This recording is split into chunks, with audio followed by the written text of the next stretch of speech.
Olá, você está no Atemporal Cast. Estamos felizes de ter você aqui com a gente de novo. E para esse terceiro episódio, convidamos a Danusa Oliveira. A Danusa, ela é praticante de arqueria, apaixonada por filmes, livros, séries e gastronomia, professora da Escola de Comunicação, Artes e Design, FAMECOS, da PUC, graduada em Publicidade e Propaganda pela Universidade Federal do Rio Grande do Sul e mestre pelo Programa de Pós-Graduação em Comunicação e Informação da URGS. Também é sócia e fundadora da produtora de conteúdo Universo Expandido, uma empresa dedicada ao desenvolvimento de cursos e conteúdos para as áreas criativas. Nesse primeiro momento, vamos conhecer um pouco sobre a sua trajetória e, na segunda parte do podcast, vamos falar sobre o tema principal, o mercado editorial. Como é esse mercado? Que mudanças ele passou, está passando e poderá passar? Sobre todos esses pontos, você irá escutar agora no Atemporal Cast. Danusa, seja muito bem-vinda. Ficamos felizes de você ter separado esse tempo para conversar com a gente. Obrigada, Ariel. Agradeço já de início, então, a possibilidade e o convite e a oportunidade de estar conversando contigo, com o pessoal. Muito obrigada mesmo. Que ótimo, Danusa. A gente que fica feliz de ter você aqui com a gente. Mas então, para a gente dar início, conta um pouco para nós como é que foi a tua trajetória até aqui. Quem é a Danusa? Ariel, essa pergunta chega a ser perigosa. Quem é a Danusa? É uma reflexão profunda. Mas é super legal poder, de uma certa forma, criar aí um panorama sobre as nossas trajetórias, né? Por quê? Porque a gente passa por inúmeras atividades, diferentes trabalhos, estágios, empregos, mas a gente muitas vezes corre, não se dá conta justamente disso, né? Do longo caminho que a gente percorreu. A gente sempre vai buscando novas funções, novas atividades, e às vezes não se dá conta. Como tu mencionaste, né? Eu sou formada em publicidade e propaganda. O privilégio, ou pelo menos a grande possibilidade que eu tive, foi sempre estar atuando dentro da área criativa. Então, eu me formei em publicidade e, apesar de ter passado por alguns estágios que eram dentro de agências até menores aqui mesmo em Porto Alegre, eu descobri justamente nessas agências que eu não tinha o perfil para elas. Eu não tinha o perfil. E aí eu passei por aquele período que grande parte de alguns alunos, né, muitos alunos passam, que é uma crise de identidade. Eu me formando em publicidade e propaganda, eu cursando publicidade, tendo então um vínculo muito forte com as agências de publicidade, e eu dentro de uma agência descobrindo que talvez não fosse aquele trabalho exatamente, ou pelo menos aquela rotina que eu gostaria de uma certa forma manter, né, por tanto tempo. E aí, a partir dessa crise, isso abriu outras portas, porque eu comecei em busca de outras funções que poderiam, dentro ainda da área criativa, me oferecer outros trabalhos que não só uma agência de publicidade. Digo isso e eu acho que é importante marcar isso, porque eu vim de uma geração que tu ser formado em publicidade, né, ser formado em publicidade implicava trabalhar em uma agência. E a sorte que a galera hoje tem é essa realidade mudou. Hoje tu pode ser formado numa área criativa, como, por exemplo, a gente já está mencionando a publicidade em si, e não necessariamente trabalhar em uma agência. Tu pode passar por ela, mas abrir diferentes caminhos aí dentro do mercado, envolvendo criação, envolvendo criatividade, e não necessariamente ser até mesmo um diretor de arte, por exemplo, que é um daqueles cargos tradicionais dentro da agência. Então, o que eu consegui lá atrás aí na minha trajetória foi que, a partir dessa crise de identidade, eu então fui abrindo outros caminhos, e quando eu digo abrindo, quer dizer me unindo a outros grupos, a grupos de estudo, a grupos de trabalho, procurando estágios, não dentro de uma agência. E aí eu passei dentro da própria universidade por alguns estágios, onde eu trabalhei com TV, onde se precisava montar roteiro, onde se precisava gravar, ir para a rua, fazer às vezes um trabalho muito próximo até do jornalismo, que é um curso ligado à comunicação, e a publicidade está dentro da comunicação. Passei daí pela Secretaria de Comunicação da universidade, que foi ali a grande experiência que eu tive, porque foi quando eu descobri,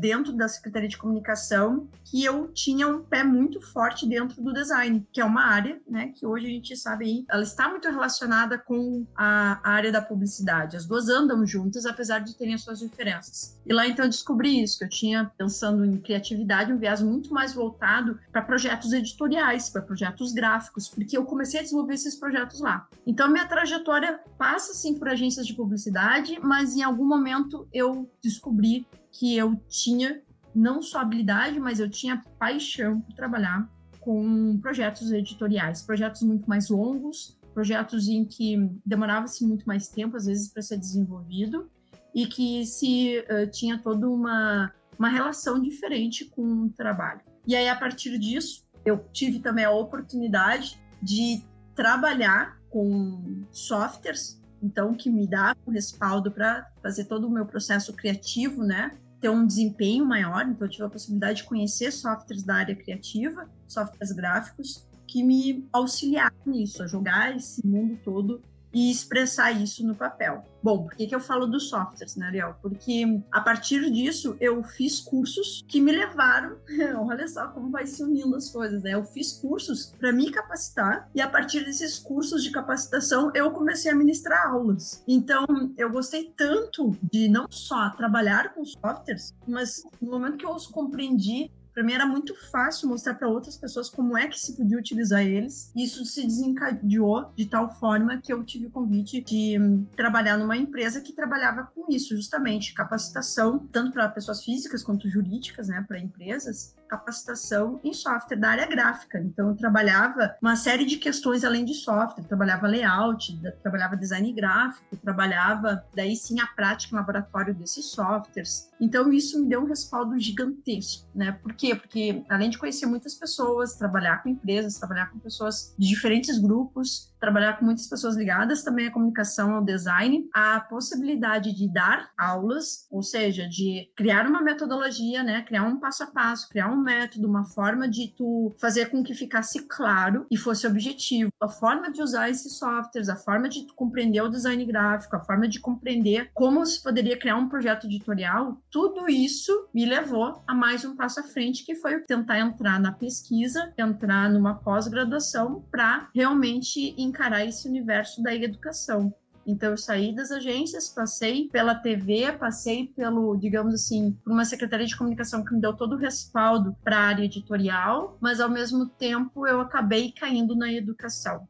Então, hoje é o que eu faço de primordial, né? Estar em sala de aula. E é algo que eu tenho muito orgulho, é algo que eu gosto. A gente sempre faz aquela piada interna entre os professores, né? Quando os alunos perguntam, e aí, professor, só dá aula? Não, eu não só dou aula, mas dar aula já é muita tarefa. Dar aula. Hoje, entender que até o estar em sala de aula mudou, né? O aluno mudou, o professor mudou, a dinâmica das aulas mudaram. Tem muita aula que eu posso acessar no YouTube e posso entender perfeitamente para que eu preciso estar presencialmente numa aula, ou se agora, até mesmo no nosso contexto atual, né, se não for presencial, por que eu preciso de um professor como uma figura intermediária para que eu tenha acesso a uma informação? E aí entra uma série de outras questões que não é só conteúdo, né? É a forma como esse conteúdo chega, é a experiência que tu tem, há uma série de questões também ligadas ao emocional, que faz com que tu tenha, digamos, de fato um aprendizado, então pelo menos ferramentas que te ajudem a compreender aquela informação, né? Então hoje eu tô aqui, Ariel, praticamente com os pés firmes na sala de aula, mas eu também tenho a empresa Universo Expandido, onde a gente não deixa de trabalhar, então, outros projetos, né, ligados à área criativa, mas também com um cunho educacional. E como é que é para ti esse fator de que no passado tinha uma menina lá que teve uma crise de identidade porque fez ali a graduação em publicidade e não se viu dentro de uma agência? Como é que foi aquele momento de ter que lidar com essa crise e se permitir achar outros meios, não só os que teoricamente tu deveria seguir? Na época foi difícil, porque como toda crise de identidade, ela te desconstrói, porque ela te leva a te perguntar, né? Ou a se perguntar, afinal, se não é isso que eu quero, o que é que eu quero? Né? Para onde é que eu vou? E então os caminhos, eles foram se abrindo, mas esses caminhos, eles não foram necessariamente planejados. Isso também é importante. Quando eu estava em busca de estágio, eu não tinha certeza absoluta que eu queria trabalhar com televisão, mas eu fui trabalhar com televisão. Eu não tinha certeza que a Secretaria de Comunicação era o lugar ideal, mas surgiu a oportunidade e eu fui. E tudo isso, eu participei de editais, então eu precisei, em todas as etapas, passar por um processo de seleção. E aí isso é importante porque tu te torna perseverante, por mais que tu não tenha certeza, tu acha que ela pode ser uma possibilidade, pode te abrir portas, e realmente todas abriram. Então é isso que eu quero dizer. Aquela menina lá atrás teve um momento da crise de identidade, como hoje eu acho que algumas pessoas ainda têm. Acontece essa crise dentro de uma área, descobre que não é exatamente aquilo que quer. Mas no meu caso, eu queria publicidade. Eu queria muito publicidade. Nossa, eu batalhei muito para entrar na universidade e eu queria muito trabalhar com a área criativa, só que eu não queria o ritmo de agência. Eu não queria aquele ritmo. E isso eu já tinha uma percepção trabalhando numa agência de pequena, médio porte. Imagina as grandes agências. Então, eu me sentia deslocado dentro daquele sistema, que não quer dizer que não, né, não é positivo. Mas o sistema de agência, ele é um sistema muito rápido, muito dinâmico. Tem muitas coisas que não eram ideais que acontecessem, né? Muitas vezes o pessoal trabalhava realmente para além do seu horário. Até hoje a gente comenta isso. As agências vieram se transformando, ainda bem, elas vêm no processo de mudança, elas vêm no processo de transformação, e isso tem beneficiado as gerações de hoje. Então, aquela menina que se desconstruiu, foi graças a essa desconstrução que, de uma certa forma, eu cheguei onde eu tô, claro, e isso só mostra como em vários outros setores da vida, né? Às vezes, tudo que parece um mal nem sempre é. E é isso que eu digo hoje, pelo menos para os meus alunos, que eu vejo que chegam até mim quando estão com uma crise. Quando eles dizem, não tenho certeza se é isso que eu quero? Tenho certeza se eu quero trabalhar com publicidade? Eu abro todo o leque. Olha, o que é que tu pode fazer estando dentro da publicidade? Que é um curso mais generalista, que te traz uma série de outras áreas conectadas e que te permite uma série de outras opções de trabalho. Pode trabalhar com fotografia, pode trabalhar com marketing, pode trabalhar com planejamento, com pesquisa. Não precisa estar trabalhando com os setores ou com os cargos tradicionais, que eu tinha comentado antes, de uma agência de publicidade, né? Necessariamente ser atendimento, redator, trabalhar como diretor de arte. Esses cargos pode, de alguma forma, vivenciar eles em outras instituições. Por que não trabalhar numa instituição privada, como eu trabalhei numa empresa, que não seja uma agência, nesse caso, né? Ou trabalhar numa instituição pública, mas que trabalhe com comunicação e informação. Então, é isso que eu quero comentar, que toda crise, ela também tem seu lado, claro, positivo, que ela te faz encarar, afinal, que passos ou quais os passos que tu quer seguir, e a partir disso, tu tentar te abrir para outras possibilidades. Se não tem certeza, tem que ir testando. Vai para fotografia, vai para o marketing, testa e faz cursos, tem possibilidades, né, que possam abrir a tua mente também em relação a isso. E quem disse também, né, que a gente só pode escolher um caminho, né? Nessa diversidade de informações e conhecimentos que transformou a professora, a Danusa de hoje, né? Acho que algo que ficou bem claro é o fato de tu se permitir conhecer outros universos, outras possibilidades. Exato. Né? E além de conhecer outras possibilidades, isso dá uma dimensão da qualidade do nosso trabalho. Eu vou te dar um exemplo, tá? Em relação a essa fala que tu diz, né? De conhecer, de construir uma trajetória e da possibilidade de conhecer a si, conhecer o seu projeto, os seus trabalhos, o seu potencial. Muitas vezes, a gente liga a área da publicidade em especial a premiações. E eu acho que isso é bem importante para quem está cursando publicidade e propaganda. É um caminho a ser seguido. Tu pode ter um perfil, ser um profissional que trabalha ou que cria aí uma trajetória em busca de premiações. Eu quero ser premiado pelo meu processo criativo, pelas minhas ideias e batalhar por isso. Mas isso não significa, né, necessariamente que outras escolhas sejam inferiores, infelizes, ou porque tu não teve alternativas. Como eu comentei, eu tenho vários alunos que eles descobrem que eles também não querem um perfil de agência, que muitas vezes é uma porta aberta para essas premiações de mercado. Então, quando eles se dão conta que eles não querem agência, eu tenho que trabalhar com eles numa conversa mesmo, bate-papo, de tentar mostrar, olha, tu não precisa ser o publicitário de vitrine, né? Aquele publicitário que vai fazer várias campanhas, vai entrar em vários projetos para tentar concorrer a uma premiação. Tu pode ter trabalhos muito bons, que eles podem também ser premiados, não necessariamente ser da área da publicidade ou estar vinculado a premiações publicitárias. Tu pode fazer trabalhos que sejam também de excelente qualidade, mesmo se não ganhar prêmios. E nem por isso tu tem um trabalho, como eu comentei, inferior, ou tu não tem um trabalho bom, ou um trabalho não reconhecido. E eu digo isso porque dentro da educação, o que eu mais faço, às vezes, é criar. Eu estou sempre criando, eu estou sempre ensinando um processo, uma metodologia para os alunos criarem, eu crio junto com eles, eu sou co-criadora de vários trabalhos, a gente fica trabalhando conceito, trabalha ideia, trabalha a criação de nome, criação de marca, trabalha a criação de projetos infinitos com infinitas peças gráficas. E aí, se eu olhar para toda essa trajetória que eu estou sempre criando, construindo coletivamente com esses alunos em diferentes momentos, nossa, eu não tenho nenhum prêmio, Ariel, em relação a isso. Assim como nenhum outro professor, né? Uma premiação, não é uma premiação nos dizendo quanto aquele trabalho está bom. Mas esse prêmio de mercado que não chega até esse professor para aquela construção que é feita, não quer dizer que a gente não está construindo projetos de grande qualidade. Tanto é que a gente dá todas essas ferramentas para os alunos para que eles façam essa escolha depois. Olha só, tu agora tem todas as ferramentas, tu tem potencial. Aí pode escolher o que é que tu quer fazer com isso. Tu quer ir em busca de premiação, tu quer ter um trabalho reconhecido, tu quer ter um bom trabalho, tu quer criar daqui a pouco a tua própria empresa, ter um estúdio legal, ter um estúdio reconhecido pelo teu trabalho, mas que daqui a pouco pode não vir também uma premiação. Então eu tô batendo tecla nessa ideia de premiação, porque, como eu mencionei, né, a publicidade ela tem um vínculo forte com isso. E a gente tem trabalhos muito bons, que às vezes não são premiados, e que são de excelente qualidade, né? Em diferentes setores dentro da área, então, da comunicação. E, como eu te disse, dentro da educação, né? A gente está sempre criando, a gente está sempre construindo. E isso é muito positivo. Isso também vai aprimorando o meu trabalho. Isso vai aprimorando o meu trabalho. Eu só tenho que estar sempre de tempos em tempos ou fazendo um curso, ou eu me aprimorando para também oxigenar e trazer novas ideias para esse universo da sala de aula, né? Para esse universo acadêmico, que é daí para ter realmente um respiro e todo mundo conseguir acompanhar novas tendências, né? Novas linguagens que estão surgindo e assim por diante. Que bacana. Obrigado por compartilhar para nós essa tua trajetória. E só para a gente conhecer um pouco mais a Danusa, além de ser essa professora, de ser essa empreendedora, quem é mais a Danusa? Quem é que faz parte aí do teu contexto? Quem sou eu para além da sala de aula? Exatamente. A gente vive tanto dentro da sala de aula. É difícil estar fora, né? Mas é uma só, isso eu posso te dizer assim, dentro ou fora da sala de aula é uma só.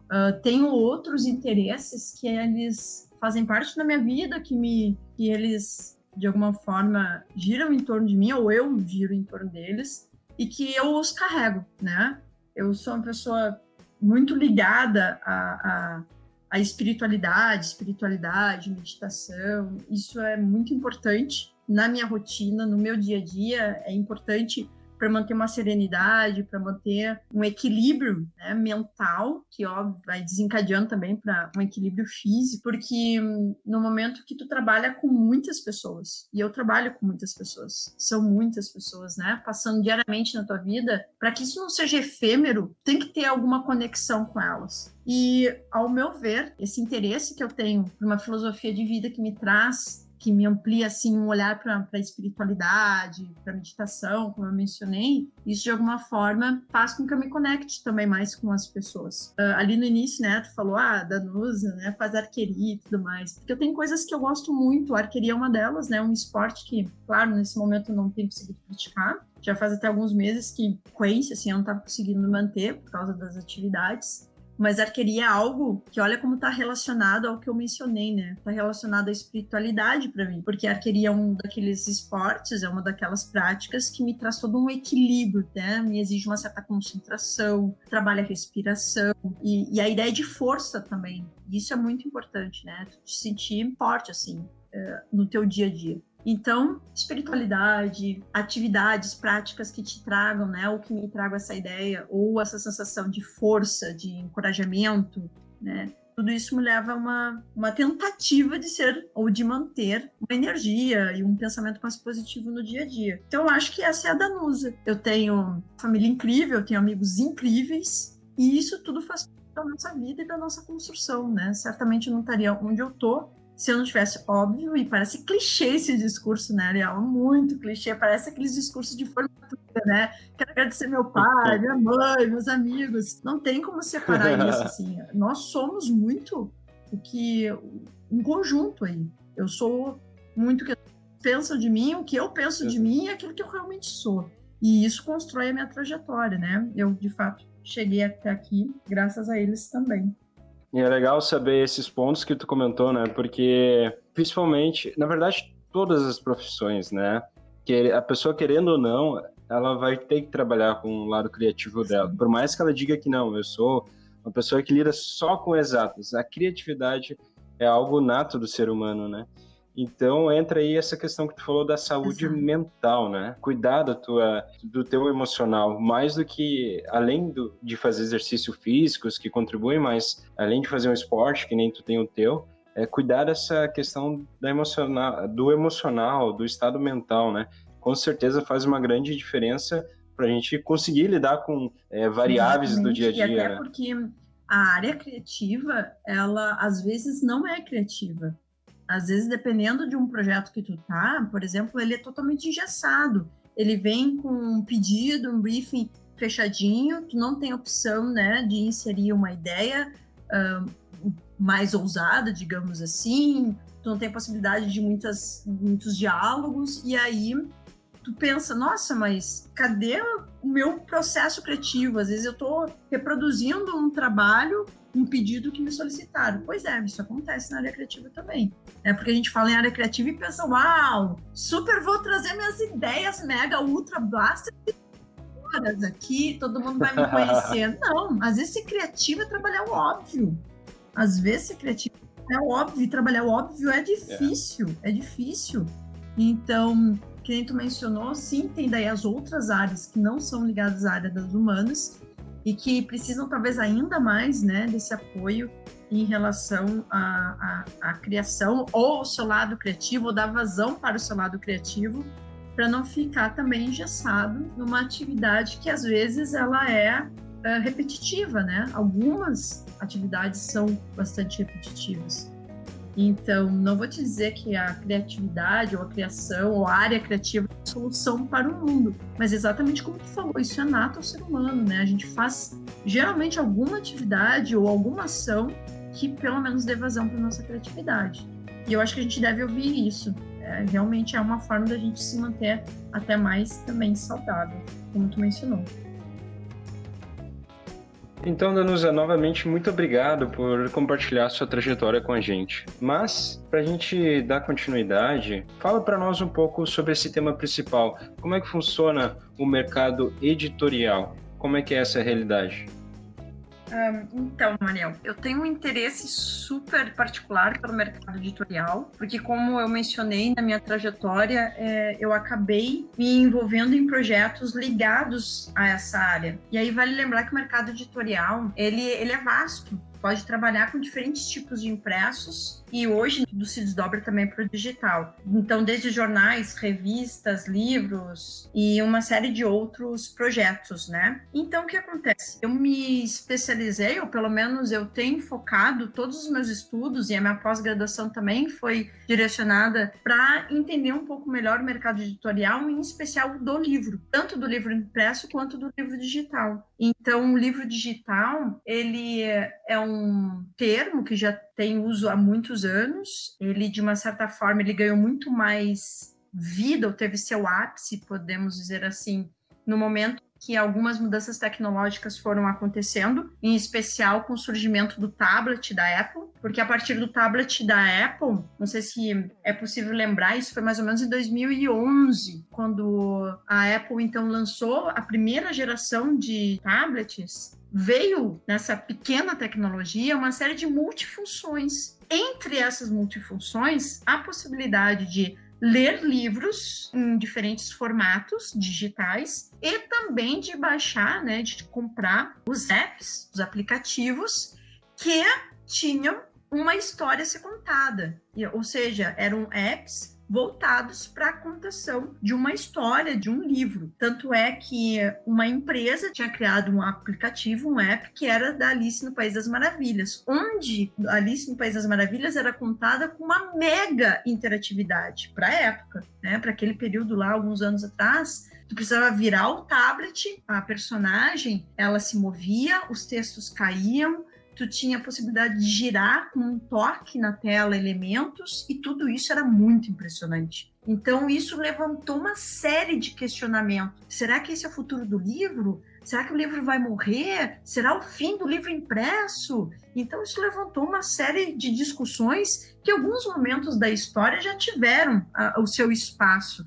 Quando o jornal surgiu, como um importante meio de comunicação, também se questionou naquela época se o impresso, no caso o livro em especial, ele ia morrer, né? E aí a gente vê a história se repetindo, só que com novos suportes.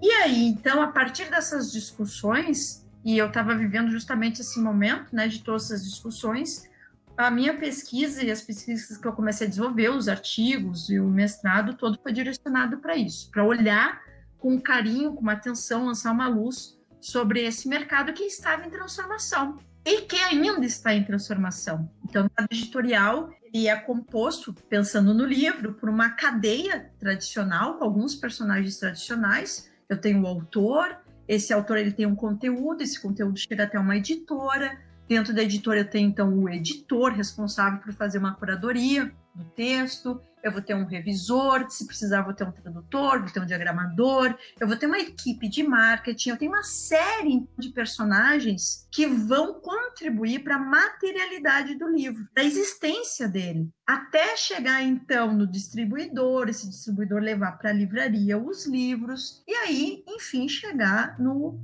leitor, que é quem o autor deseja conquistar. O autor ele só escreve um livro porque ele quer ter o reconhecimento. Se é que eu posso dizer assim, talvez de forma muito simplista, mas tentando mostrar que o autor ele tem sempre, né, essa conexão com um leitor, com alguém que compartilhe das suas ideias, da sua obra. Então, uma cadeia aí super tradicional para fazer essa conexão entre o autor e o leitor, então tendo o livro aí sendo materializado. E então, como essa cadeia ela é tradicional e ela vem há séculos e séculos sendo estruturada, claro que com o digital haveria esses questionamentos, né? Haveria uma mudança, mas talvez radical, uma transformação e uma corrida aí pelas editoras, pelo mercado editorial como um todo, de diferentes personagens que compõem ele, para tentar entender. E aí, o que a gente faz? Vamos construir só aplicativos agora? Agora é tablets, agora é e-readers, que são aqueles leitores como o Kindle, como o Kobo, né? Livros que são aparelhos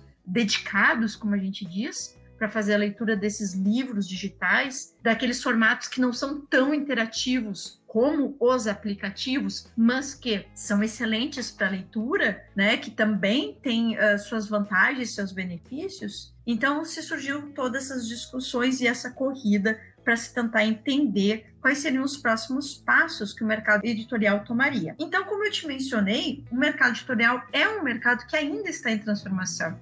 Desde que teve essas discussões, chegou um momento que se conseguiu concordar. O livro impresso não vai acabar. A gente tem autores super renomados dentro da área da sociologia, dentro da própria área da literatura, das letras, da comunicação, que trabalham esse assunto e que eles, né, de forma comum, nos dizem, olha, o livro impresso não vai acabar, o que vai acontecer é uma coexistência de ambos suportes, né, seja os digitais, seja o impresso. Isso, de uma certa forma, trouxe, então, talvez uma tranquilidade para as editoras, o mercado como um todo. Só que, como eu falei, de novo, ainda há transformações. E por que eu digo transformações? Porque não é só o livro digital que vem alterando o número de vendas de livros, por exemplo, seja impresso, seja ele digital. Não é apenas, então, essas mudanças tecnológicas. Essas mudanças, os diferentes suportes, a forma como as informações têm chegado até as pessoas, a forma como tem se utilizado o comportamento, né, o comportamento social frente a essas informações, a esses dados. Então, de novo, ao uso da web, as diferentes plataformas que vêm surgindo, vêm dando e permitindo uma forma diferente de leitura.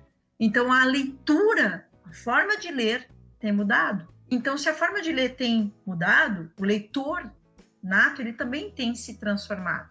E no que ele tem se transformado, a experiência dele com o livro, seja digital ou impresso, também é diferente. Então, se lê de uma forma hoje diferente do que se lia, né? Se consome informação de uma forma diferente do que se consumia. O livro ele concorre com outros tipos de suporte. Hoje ele concorre muito mais com vídeos do que antes. Hoje os vídeos eles estão sendo uma das mídias mais populares e acessadas, né? Tanto é que a gente tem aí o canal do YouTube e alguns outros, mas o canal do YouTube ainda sendo aquele que mais tem reconhecimento, digamos assim, pelo menos aqui no Brasil. E isso nos mostra, então, que uma mudança nesse perfil do leitor vai também abalar a cadeia tradicional do livro. Consequentemente, isso nos leva a uma série de resultados, como hoje, por exemplo, se vê ou se ouve falar da crise do mercado livreiro, onde nós temos grandes livrarias como a Saraiva e a Cultura fechando. Diferentes livrarias que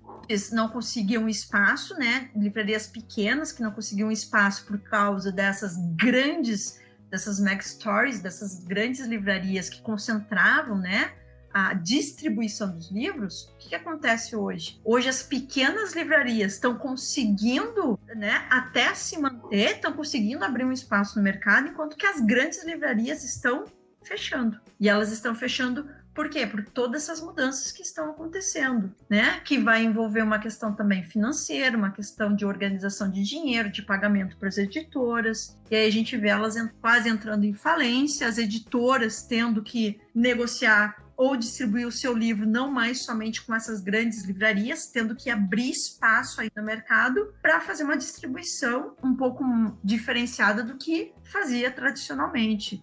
Antes a editora contava com essas livrarias grandes e fazia a venda. Hoje as livrarias gigantescas estão fechando, não estão conseguindo pagar as editoras vão ter que encontrar outras soluções e estão encontrando. Estão contando com livrarias menores, algumas estão fortalecendo seu e-commerce, vendendo elas próprias, mesmo que isso implique um estoque, né, de livros, mas elas estão trabalhando mais suas redes sociais, trabalhando o e-commerce, trabalhando o seu conteúdo, criando e produzindo conteúdo digitalmente. A gente tem o exemplo da própria LPM daqui do Rio Grande do Sul, apesar de se considerar, e eu acho que faz muito bem, se considerar uma livraria não gaúcha, mas uma livraria brasileira, né? Apesar de ter nascido aqui, ela distribui seus livros para todo o Brasil, mas abriu aqui em Porto Alegre uma livraria. Então, eles abriram uma livraria própria, onde eles vendem não apenas seus livros, mas aceitam também outras editoras. Aí tu já vê uma parceria dentro do mercado para conseguir fazer uma distribuição desses livros. Então, há uma série, né, de possibilidades que vem se abrindo, e essas livrarias têm tentado fazer isso até para também poder escapar um pouco da Amazon como sua única alternativa digital como distribuição, que a Amazon também entrou forte aí no mercado, principalmente em 2014 com a venda dos livros físicos. Ela já fazia a venda de livros digitais, fazia a venda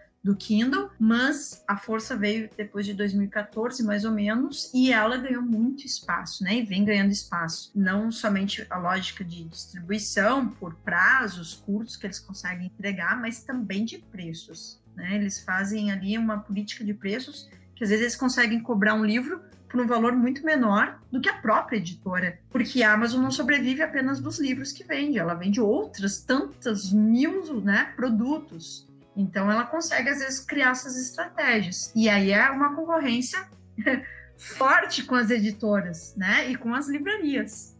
E aí a gente vê, então, tudo isso que eu estou mencionando. Então, olha só, desde as transformações digitais, né? O livro, ele é um objeto ainda de muito desejo. Ele é um objeto que, em torno dele, ainda tem e existe uma aura, né, de conhecimento, de intelectualidade.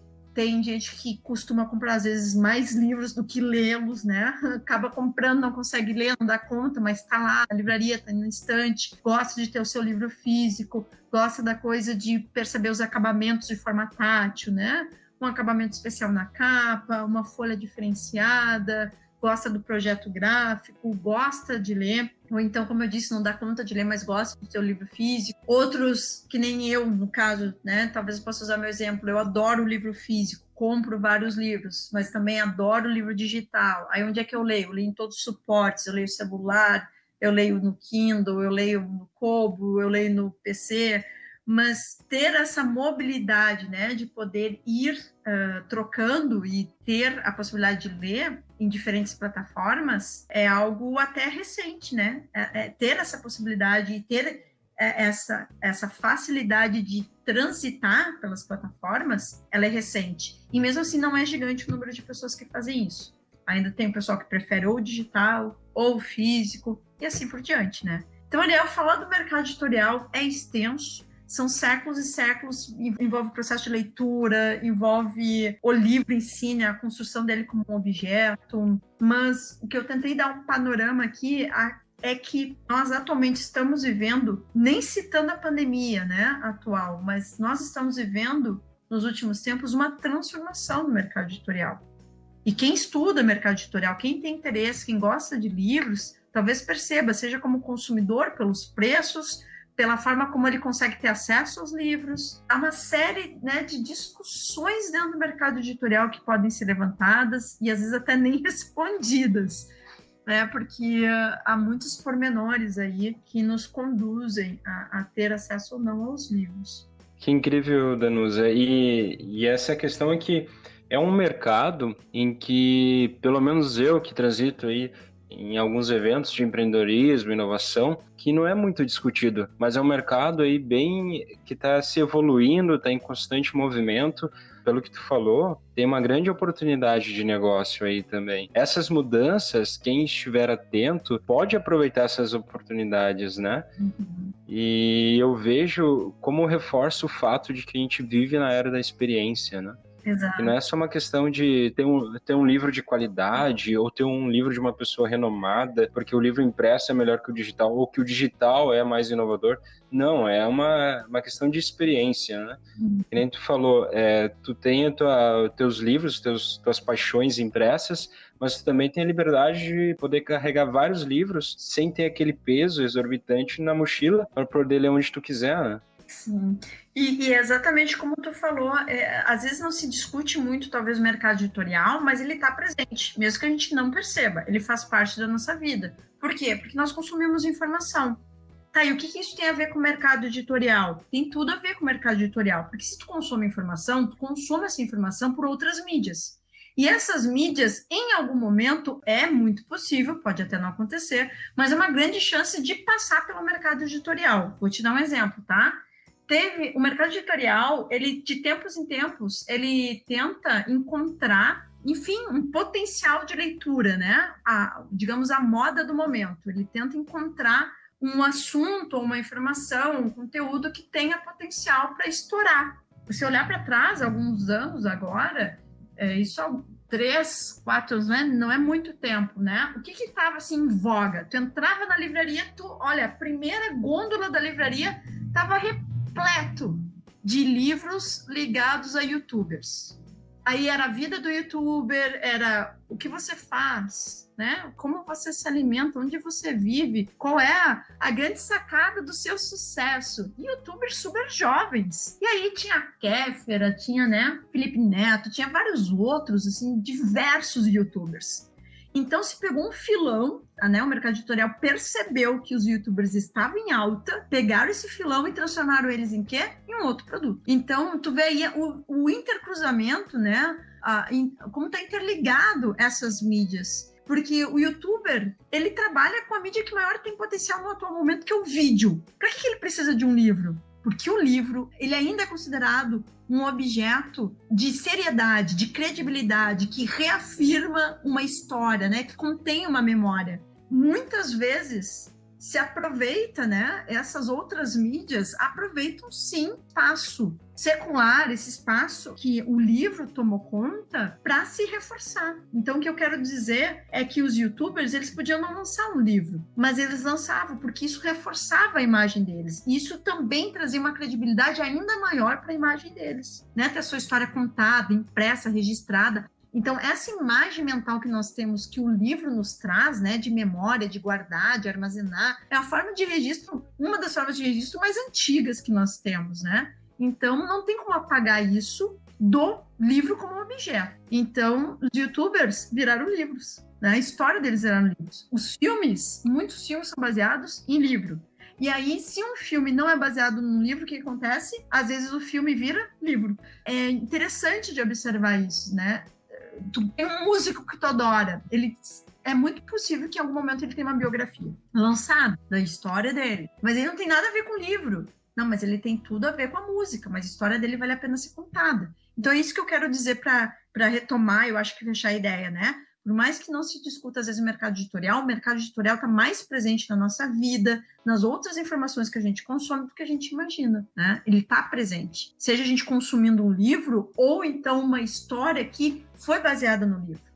Ou vendo um youtuber que tem a sua história no livro ou que tem coisas muito a mais para me contar que não está sendo dita no vídeo, mas que está sendo dita no livro. Porque é um produto diferente, é um produto a mais. Eu acho que vale a pena a gente ter essas reflexões, assim, né? Da moda dentro do próprio mercado editorial e como isso vai pertencendo ao nosso dia a dia também. Exatamente. E é essa questão, né? De parar e olhar outros mercados, né? Às vezes a gente fica focado, né? Que nem tu falou, o mercado do YouTube, os YouTubers. E eu nunca tinha parado para pensar que é bem isso que tu falou. Esse novo mercado está usando um livro que algumas pessoas erroneamente dizem que já está ultrapassado, mas não está ultrapassado, ele está presente ainda. Então minha cabeça acabou de explodir. Que bom! Muito obrigado por compartilhar conosco sobre esse tema. Mas, se encaminhando para a reta final agora, temos 3 perguntas finais. E a primeira é: para ti, qual foi o teu maior desafio até o presente momento? Talvez pareça um pouco clichê isso que eu vou dizer, pensando em educação, porque eu vou focar na educação, que é a área que hoje eu mais atuo. Mas o maior desafio é tu realmente estar em sala de aula. É constantemente um desafio estar em sala de aula. Porque, como eu mencionei, são muitas pessoas passando semestre a semestre por ti, muitas turmas, muitas pessoas.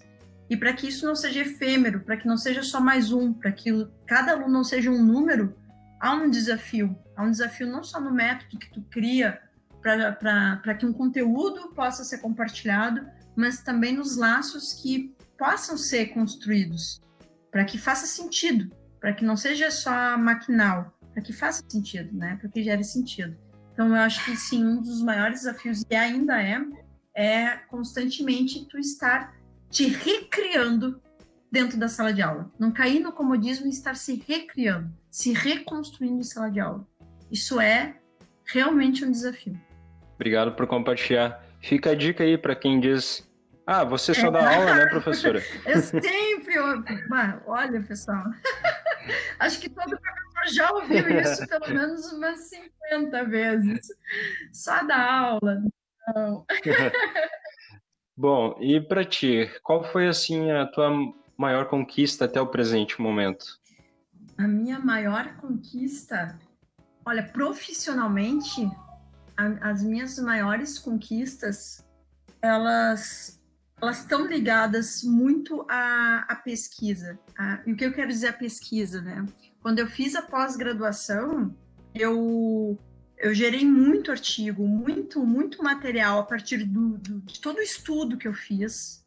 Eu conheci autores, né, pessoas que faziam parte do meu trabalho, que eu citava, e isso foi incrível. E me deu possibilidade de ir para tantos congressos, né, conhecer outros grupos que estudavam os mesmos temas que eu, o mesmo universo que eu. E tu percebe ali que há uma união, né, uma comunhão de ideias, de também se compreender a necessidade de continuar estudando esse tema, estudar o mercado editorial, no caso em especial. Uma das maiores conquistas, eu posso dizer, que foi conseguir encerrar todos os ciclos e completar todos os ciclos de especialização, de pós-graduação que eu consegui fazer até agora, porque eles me deram uma base sólida da teoria que eu tenho, da visão que eu tenho, e eu fiz uma série, né, como eu comentei, de uma série de estudos, fiz artigo, pesquisa. Então, parece bobagem, mas essa é eu acho que essa é a realidade também de quem é professor, de quem é acadêmico. Qual é a vitória que tu tem? Cara, terminar a tua pós-graduação, encerrar esse ciclo e conseguir ver retorno de tudo isso que tu passou anos estudando, né? Desde a graduação até a pós, mestrado, doutorado, especialização, tudo que se faz e o retorno que isso vai te trazendo para dentro da sala de aula e para a vida, de tudo que tu já leu, de tudo que tu estudou. Então, terminar esses ciclos, né, conseguir ter esse retorno, isso realmente é uma vitória. o último ponto, conta para nós aí, na tua opinião, qual que é uma frase assim atemporal que sempre te acompanhou? Cara, tem uma frase do Bernard Shaw que ela é muito simples, assim. Simplesmente diz, e por que não? Só isso, entende? E por que não? E ela é curta, ela é clara e ela é profunda, porque a gente vive muitas vezes uma rotina tão corrida, uma rotina de tamanha pressão que tem e é necessário em vários momentos parar e fazer, né, esse questionamento. Aí por que não? E por que não mudar? E por que não fazer diferente? Ah, mas tem que ser assim. Quem disse que tem que ser assim? Ah, mas aí tu não tá fazendo o que todo mundo faz. Tá? Por que eu tenho que fazer o que todo mundo faz? E por que não fazer diferente? Né? Então, o por que não, eu acho que é o respiro. É uma frasezinha curta que eu acho que ela te traz essa oxigenação, né? Do teu eu, assim, de refletir constantemente. O que eu tô fazendo? Eu tô fazendo isso, isso, isso. Tá? E por que eu tô fazendo isso?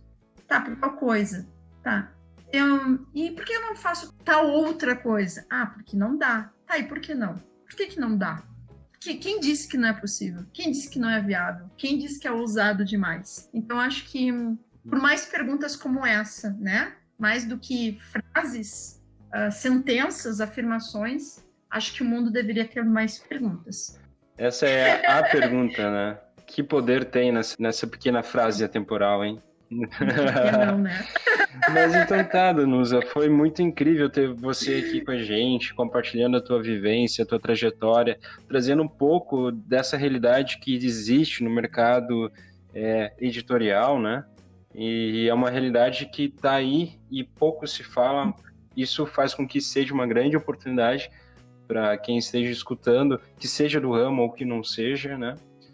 E, novamente, obrigado por ter tirado esse tempinho para deixar esse recado aí no nosso podcast.